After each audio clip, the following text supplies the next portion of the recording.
তো hello guys, চলে এলাম একটা নতুন ব্লগ নিয়ে। করছি মোটো ব্লগ। এসেছি উইদাউট ডকুমেন্টে, ফোনে আছে আমার ডকুমেন্ট। তো যদি সামনে কোনো চেকিং পড়ে তাহলে তো আমাকে ঘুরতেই হবে, ইউটার্ন মারতে হবে, কেননা পুরো ডকুমেন্ট নেই। লাইসেন্সটা পর্যন্ত আমার ডিজিলকারে আছে, তো ওটাই চেষ্টা করছি, দেখি। অ্যান্ড ক্যামেরাটা আমি আবার সেট আপ করলাম। আই হোপ আমার ভিডিওগুলো ভালো আসছে। বাড়িতে ইনভার্টার ডাউন হয়ে আছে অ্যান্ড প্রচণ্ড গরম লাগছে। রোদুরা তোমরা দেখছো কতটা উঠেছে। কালকে আমি চেনটা লিভ করেছিলাম, ক্লিন করে লিভ করেছিলাম, তো অ্যাডিকুয়েট অ্যামাউন্ট দিয়েছি, বাট এখন একটু স্পিডে অ্যাক্সিলেট করেছি, তো দেখছি গোটা চেন থেকে লিভগুলো ছিটকে আমার পেছনের অ্যালয় হুইলে পড়েছে। অ্যান্ড কী বলবো, পেছনের যে সুইং আর্মটা আছে, সুইং আর্মটা পুরোপুরি একদম লিভে ইয়ে হয়ে গেছে। তো দেখি, দেখো চেন লুব্রিকেন্ট তোমাদেরকে করতেই হবে, ঠিক আছে? 200-300 কিলোমিটার পরে। এবার দুদিন আগে এসেছে প্রচণ্ড বৃষ্টি। এবার বৃষ্টির চোটে আমার মানে কি বলবো, চেনে এতটা কাদা লেগেছিল যে কচকচ করে সাউন্ড উঠছে। এবার আমার তো ভাবছি যে গেল বোধ হয়, কেননা যত তোমরা ওটাকে ক্লিন রাখবে তত সেটা ভ্যালিডিটি বাড়বে। এবার তোমরা যদি তাড়াতাড়ি করে যদি ইয়ে করে ফেলো উইদাউট এনি, আমার যেরকম হয়েছিল, আমার দেখো এমনি রেকমেন্ড রয়্যাল এনফিল্ড থেকে রেকমেন্ড করে, দেখো প্রতিটা সার্ভিস ওরা চেন লুপ করে দেবে, বাকি তুমি যদি তোমারটা করো তাহলে ঠিক আছে, নিজে থেকে নিয়ে, না হলে ওরা কোনো রকম এক্সট্রা করে কোনো ইয়ে করবে না। আর এভরি টাইম তুমি ওই চেন লুব্রিকেশন করতে যাবে, ওরা ক্লিন করে জাস্ট ওরা লুব্রিকেশন করে দেবে। তাই তোমাদের কাছ থেকে আই ডোন্ট নো 200-150-200 টাকা করে নেয়। সে জায়গাতে তোমরা যদি বাড়িতে একটা কী বলো ওটাকে, একটা আছে না, আরে ইয়ার ক্লিনিং স্টাফ, আমি তো কেরোসিন তেল দিয়ে ক্লিন করি, কেরোসিন তেল বলো ডিজেল বলো, একটা চেন ক্লিনিং একটা ব্রাশ নিয়ে নেবে, ব্রাশ নিয়ে তারপর ওটা দিয়ে ক্লিন করে নেবে, ব্যাস এতটুকুই এনাফ। এবং সেটা ক্লিন করে ভালো করে মুছে তোমরা যে লুব্রিকেন্ট, রয়্যাল এনফিল্ডের যে লুব্রিকেন্ট, ইঞ্জিন লুব্রিকেন্টটা পাওয়া যায়, not engine lubricant but chain lubricant. আমাদের সামনে একটা মিটিওর,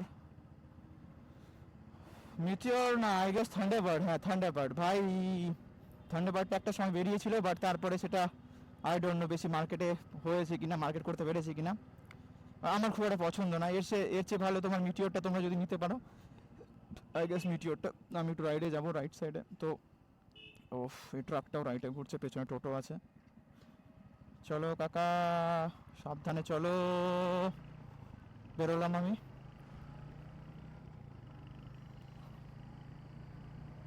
কি গরম লাগছে ভাই, গরম মানে আলাদাই গরম লাগছে। আর এই রোদ্রুতে মনে হচ্ছে আমি কম দেখতে পাচ্ছি, কেননা আমার হেলমেটের সানভাইজারটা আছে, তা সত্ত্বেও মনে হচ্ছে হালকা আবছা আবছা লাগছে। এই দেখো, উফ, এত টোটো হয়েছে না মার্কেটে, আমি বাইকের চেয়ে এখন টোটো বেশি দেখতে পাই। আর অফিসিয়াল টাইমটা হতে দাও। এই দেখো দুর্গাপূজার ডেকোরেশন স্টার্ট হয়ে গেছে ভাই সাব, জয় মা দুর্গা। দেখো আমাদের লোকাল বালুরঘাটে তোমরা যত মানে আই গেস বালুরঘাটে সবচেয়ে ভালো পুজো হয় আমাদের। উত্তর দিনাজপুরের তোমরা রায়গঞ্জ দেখতে পারো, আর দক্ষিণ দিনাজপুর বালুরঘাট, বালুরঘাট অ্যান্ড হিলিতে খুব সুন্দর পুজো হয়। আর এবারের একটু প্ল্যান আছে। আই কাকা, চলো বেরোনো যাক। তখন আমি ভ্লগ করলাম এর আগে, তখন যেটা ছিল গেন, যেটা একটা গেন প্লাস মাইনাস আছে, ওই গেনটা আমি একদম মাইনাসে করে রেখেছিলাম, -12, আর অপোজিটে +20 আছে। তো -12তে অডিওটা শুনে আমার মাথাটা গরম হয়ে গেল। ভাই এতক্ষণ ধরে এত কিছু বুকে গেলাম, আর শেষে অডিও কোয়ালিটি এত জঘন্য এসছে। বাই দ্য ওয়ে, আমি তোমার বোয়ার M1 মাইকটা ইউজ করছি যেটা, তো এতক্ষণ তো ভালোই চলছে। আর চলো এই রাস্তা দিয়ে এলাম, এই রাস্তা দিয়ে যাই, তাছাড়া এক্সট্রা করে সাইড বাইপাস নিয়ে যেতে ইচ্ছে করছে না কাকা। তো ব্লগগুলো কেমন লাগছে, এনডি ফিল্টারটা ইউজ করব তখন আই গেস আর একটু ভালো হবে। এনডি ফিল্টারটা নিই, তারপরে আমি আর একটু ভালো করে বলবো তোমাদেরকে। সাউন্ড কোয়ালিটি একটা যেটা বুঝতে পারলাম যে নয়েজ, উইন্ড নয়েজ আসছে না, এই তোমার তখন থেকে আমি 40-60-তে একটু হলেও টেনেছি, তো কোনো রকম ওই টাইমটাতে কোনো উইন্ড নয়েজ আসেনি। আগের ভিডিওটা যেটা ইয়ে করে আমি দেখলাম, তো অসুবিধা হবে না সেটা নিয়ে। আর কালকে তো আমার কলেজ যাওয়ার আছে, সকালে উঠে যেতে হবে, তো কালকে একটা ব্লগ বানাবো আর টোটালি একটা আপলোড করব। Durga Puja mega lucky draw.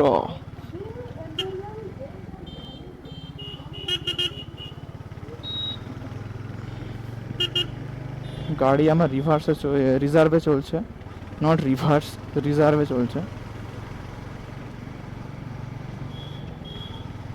হান্টারে দেখো আমি হাইওয়েতে চালিয়েছি, আর আমি tank to tank, I don't know এটা বেশি বলা হয়ে যাবে, বাট আমি ট্যাঙ্ক টু ট্যাঙ্ক আমি নিজের মাইলেজ ক্যালকুলেট করেছি। তো আমার ধরো যে প্লাস মাইনাস আমার 44, যদি আমি হিসাব করি 125 কিলোমিটার 2.83, 125 কিলোমিটার 2.83 তেল আমি একবার ট্যাঙ্ক ফুল করে, দ্বিতীয়বার যখন ফুল ট্যাঙ্ক করিয়েছি একদম টিপ টু টিপ, তো সেই ক্ষেত্রে আমার ওরকম দেখিয়েছে। এবার হাইওয়েতে যে 100 কিলোমিটার আমি টেনেছি সেটা পুরো হাইওয়ে, তো সেইখানে আমি যদি গড় হিসাব করে দেখলাম যে ওখানে তোমার আছে তোমার 44 করে মাইলেজ আমার দিয়েছে। আর বাকি আমি সেদিন একটা হিসাব করলাম যে ফুল ট্যাঙ্ক এমটি করে একটা হিসাব করলাম, তো সেখানে 32 থেকে 35-এর মতো পেয়েছি। সেটা আমি বলতে পারি যে আমি প্রপার সিটিতে চালিয়েছি, আর সেক্ষেত্রে আমার ওটা বলাই চলে যে 35 সিটিতে যদি দেয় তাহলে বুঝে যাও যে হান্টারে মাইলেজ আছে। ভাই তুমি যাই বলো বস, হান্টারে মাইলেজ আছে। 177 কিলোগ্রাম তোমার কার্ভ ওয়েট। এবার সে জায়গাতে তোমার ক্লাসিক আই নো ইঞ্জিন যে সিরিজের ইঞ্জিনে সব জায়গাতে সেম দেবে, বা এই দেখো দুর্গাপূজার ডেকোরেশন ফিরসে স্টার্ট হয়ে গেছে, সব রাস্তায় ব্যানার ফ্যানারের জন্য বাঁশ লাগানো হচ্ছে লাইটিংয়ের জন্য। তোমাদেরকে বলেছিলাম না যে এত টোটো, তুমি দেখো, তুমি কাউন্ট করো, লেফট 1, রাইট 2, রাইট 3, সামনে 4, তার সামনে 5, 6, 7, 8, 9, 10, 11, তুমি বাইক দেখো এখানে, শুধুমাত্র মনে হচ্ছে আমি একটা বাইক আর ওই যে সামনে থেকে একটা আসছে। আর এই বাঁ পাশে আমার লোকাল রয়্যাল এনফিল্ড শোরুম, যেখান থেকে আমি নিয়েছি বাইকটা। কোনো একদিন আসবো, এখানকার ভিজিটটা তোমাদেরকে দেখাবো। এখানকার দাদারা এত হেল্পফুল, লিটারালি এত হেল্পফুল। কিন্তু হ্যাঁ, একটা জিনিস আমাকে না জিজ্ঞেস করে দিয়েছে, সেটা হচ্ছে ওরা আমাকে ফোন করেছিল যে 20 তারিখে আপনার সেকেন্ড সার্ভিসটা আছে 5000 কিলোমিটারে।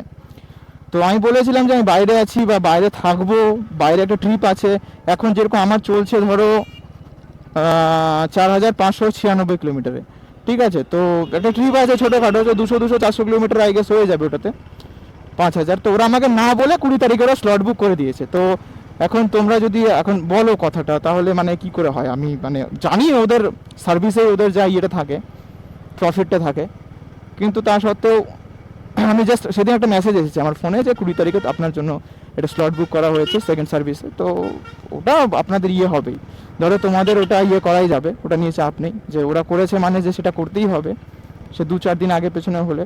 আই গেস আমি পুজোর আগে করে নেবো একটা সার্ভিস, 5-6 তারিখের দিকে একটা সার্ভিস আমি করিয়ে নেব।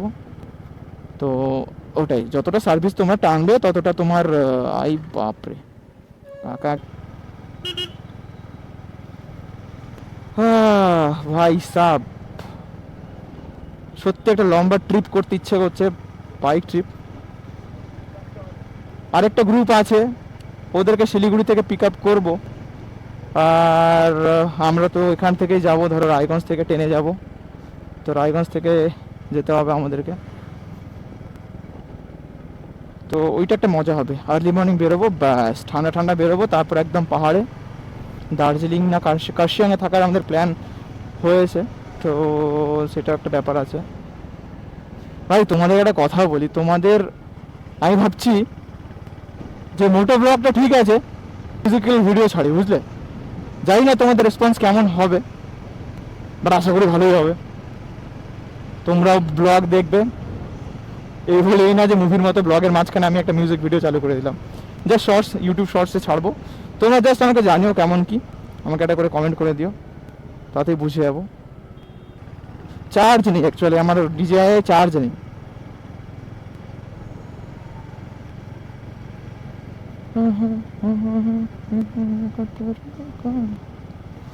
আর একটা মাইক ভাবছি ইউজ করবো নাকি, যাতে ইঞ্জিন নয়েজটা একটু, ইঞ্জিন সাউন্ড যেটাকে নয়েজ বলে না ভাই, আমি কি করে কখন এক্সিলারেটর মারছি সেটা সাউন্ড না না এলে না ওটার একটা ফিল আসে না, যে একটা বাইক রাইডে এসছি আমি, তো ওই একটা ব্যাপার আছে।